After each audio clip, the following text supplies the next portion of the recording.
¿Qué pensarías si te dijera que incluso Lucifer, el ángel caído, el príncipe de las tinieblas, ha tenido que inclinarse ante otros seres? Que hubo momentos en la historia, tanto en los cielos como en la tierra, donde el enemigo más antiguo no pudo resistir una voz, una orden, una presencia. Suena imposible, ¿verdad? Pero no lo es.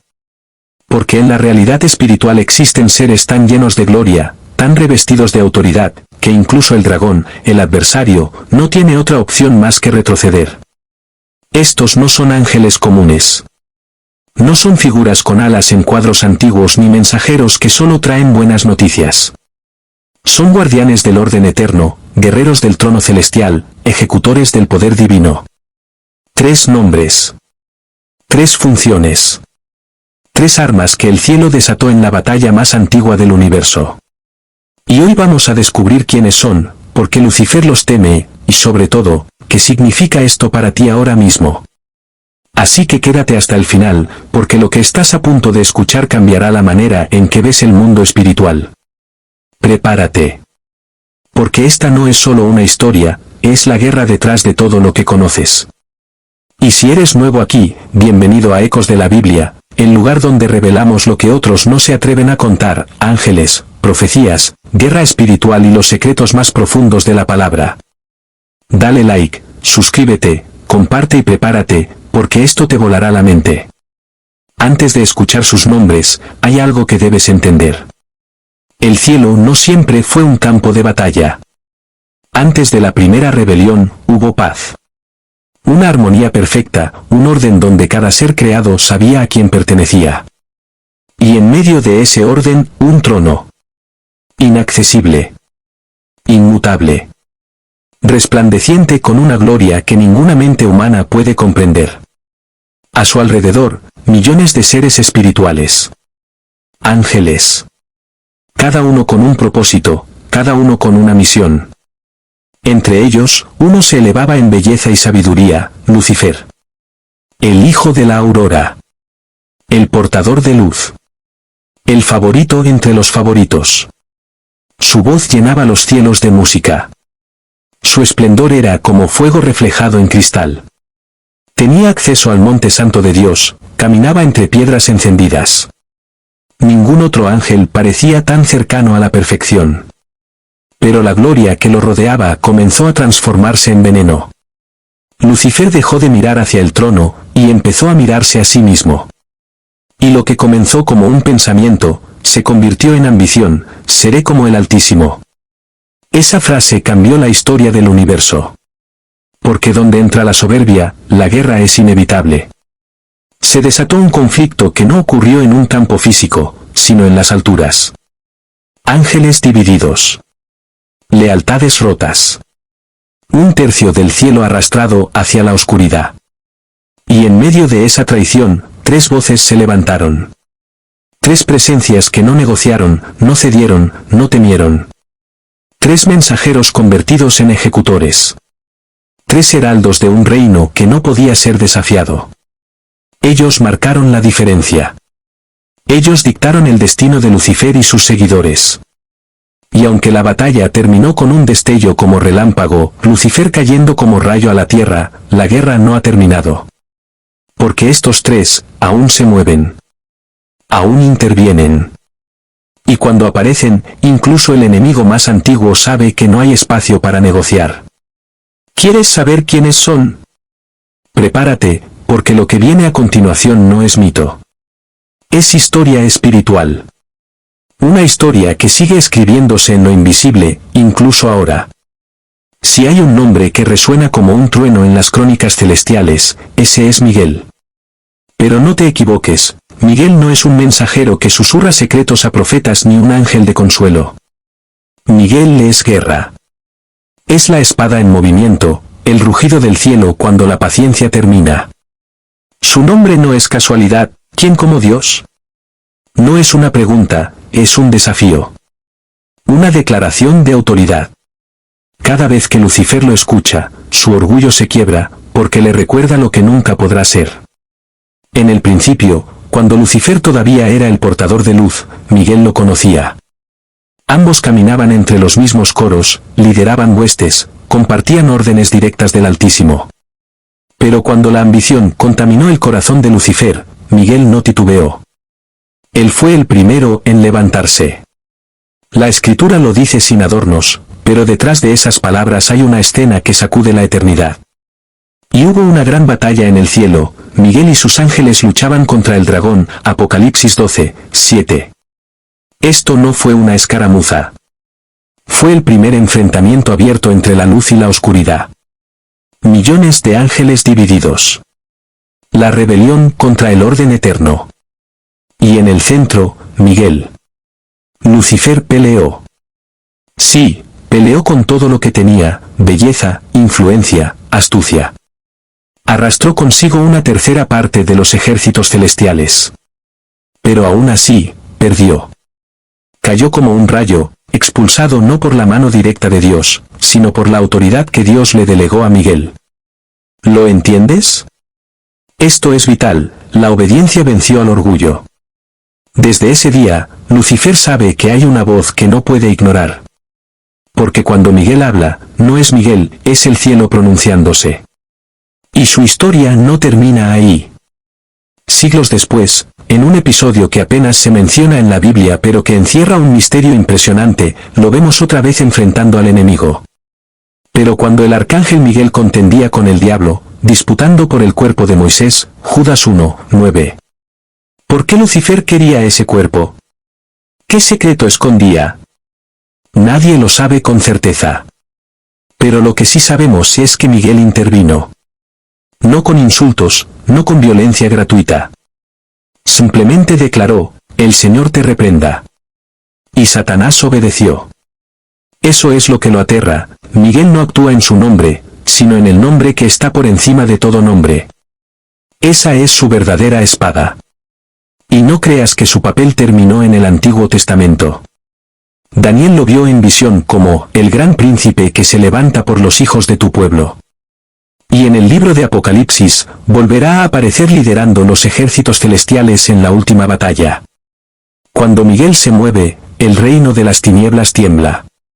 Porque representa esto, que ninguna rebelión prevalece contra la autoridad divina. Que no importa cuán alto caigas, siempre habrá una voz que te recuerde, ¿quién como Dios? Y aquí está lo impactante, ese mismo Miguel que hizo retroceder a Lucifer, sigue activo. Todavía se mueve en lo invisible. Todavía responde cuando el cielo lo envía. Todavía libra batallas que tú y yo no vemos, pero que cambian el curso de la historia. ¿Por qué Lucifer obedece a Miguel? Porque Miguel es la evidencia viviente de su derrota. Porque cada vez que lo ve, recuerda el día en que fue arrojado como rayo. Porque ante él, la soberbia pierde fuerza y el orgullo se derrumba. Y cuando Miguel aparece, es porque la guerra ya no se puede evitar. Si Miguel es la espada del cielo, Gabriel es la voz que la desenvaina. Su nombre significa, Dios es mi fuerza, y cada vez que aparece en la historia, algo cambia para siempre. Gabriel no es un mensajero cualquiera. Cuando él habla, el tiempo se parte en dos. ¿Por qué Lucifer le teme? Porque Gabriel no trae opiniones, trae decretos. Sus palabras no son advertencias suaves, son órdenes irrevocables. Mira cómo actúa. En el libro de Daniel, Gabriel aparece con un mensaje que no solo revela lo que viene, sino que desarma las tinieblas. He venido para darte entendimiento, Daniel 9 y 22. Parece simple, ¿verdad? Pero piensa en esto, mientras Daniel oraba, potestades demoníacas trataron de impedir que ese mensaje llegara. Gabriel mismo lo dijo. El príncipe del reino de Persia se me opuso durante 21 días, Daniel 10 y 13. ¿Lo entiendes? Lucifer sabía que si esas palabras salían de la boca de Gabriel, su influencia se derrumbaría. Así que intentó detenerlo. ¿Y qué pasó? Miguel tuvo que intervenir para abrirle paso. Porque cuando Gabriel habla, el infierno pierde terreno. Pero su momento más devastador para las tinieblas llegó siglos después, en una escena que parece humilde, un pueblo pequeño, una joven virgen, una casa sin lujos. Gabriel se presenta y pronuncia las palabras que el enemigo jamás quiso escuchar. Concebirás y darás a luz un hijo, y le pondrás por nombre Jesús, Lucas 1 y 31. En ese instante, el infierno tembló. La cadena que Lucifer había usado para esclavizar a la humanidad comenzaba a romperse. La palabra se haría carne, y Gabriel fue el que lo anunció. ¿Te das cuenta de lo que significa? Gabriel no solo comunica noticias, provoca terremotos espirituales. Cada frase que sale de su boca abre una grieta en los planes del enemigo. Y Lucifer lo sabe. Sabe que no puede silenciarlo, porque Gabriel habla con voz de eternidad. Puede retrasar su llegada, como intentó con Daniel, pero no puede impedirlo. Cuando Gabriel recibe una orden, esa orden se cumple, cueste lo que cueste. Y no solo trae buenas noticias. A Zacarías, el padre de Juan el Bautista, lo dejó mudo por dudar de su palabra. ¿Por qué? Porque lo que sale de su boca no se discute, se cumple. Gabriel sigue apareciendo en las profecías del fin. Será su trompeta, o la de su orden, la que marque el inicio del regreso del rey. Ese sonido será la peor pesadilla para el infierno, y la más grande esperanza para la humanidad. Así que, ¿por qué Lucifer obedece? Porque Gabriel representa algo que Satanás no puede destruir, la palabra de Dios en movimiento. La espada puede herir, pero la voz es la que dicta la sentencia. Y esa voz todavía resuena. Entre los tres, Rafael es el más enigmático. Su nombre significa Dios sana, y muchos creen que su función es únicamente traer alivio. Pero si eso fuera todo, Lucifer no lo temería tanto. Rafael no es un simple sanador, es un agente de restauración radical. Piensa en esto, ¿qué hace el enemigo? Roba, mata, destruye. ¿Qué hace Rafael? Repara, libera, expone.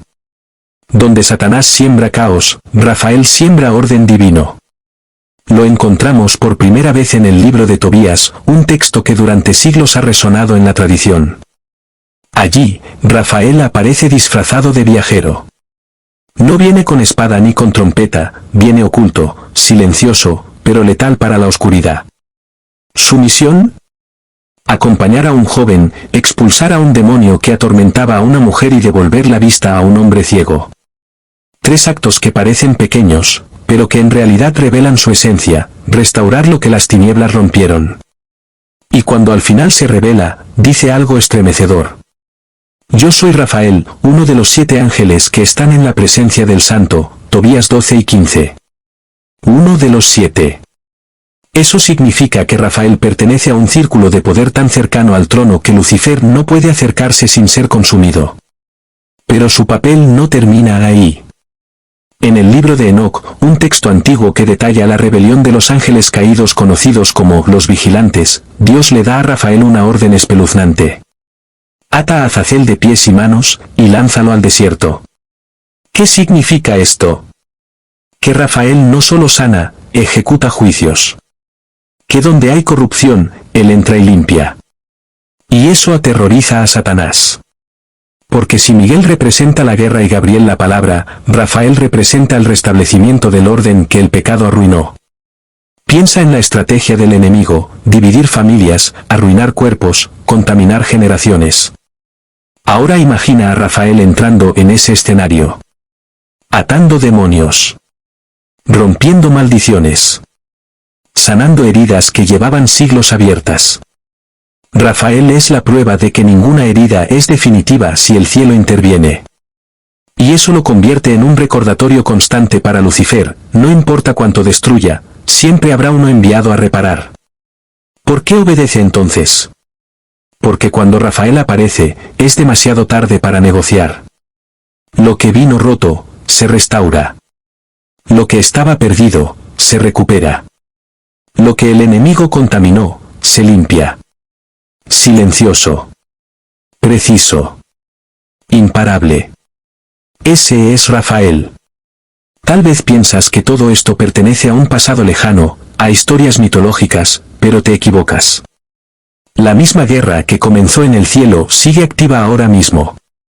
La rebelión que arrojó a Lucifer a la tierra no lo dejó inactivo, lo convirtió en el adversario que trabaja día y noche para destruir lo que Dios ama, tu vida, tu fe, tu propósito.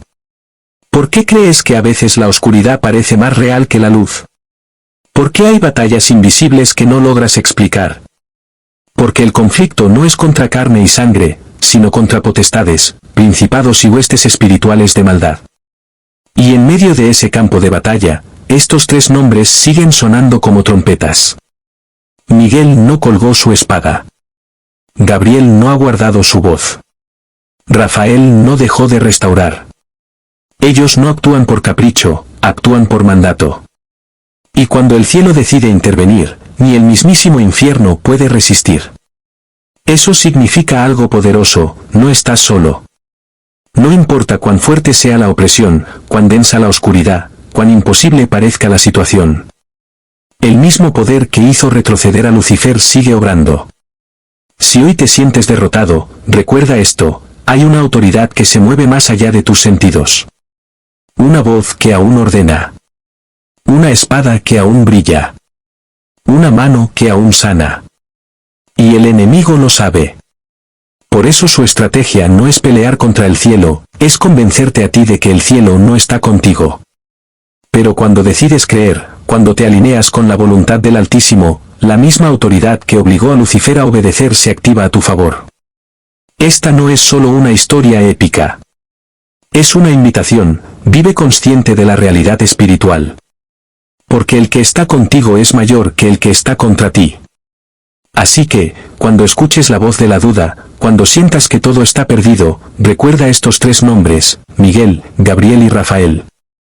Ellos no son héroes de leyenda.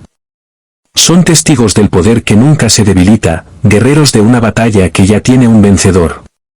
Lucifer los odia, los teme, y sobre todo, los obedece. No porque sean invencibles por sí mismos, sino porque representan algo que el infierno jamás podrá tocar, la autoridad del trono eterno.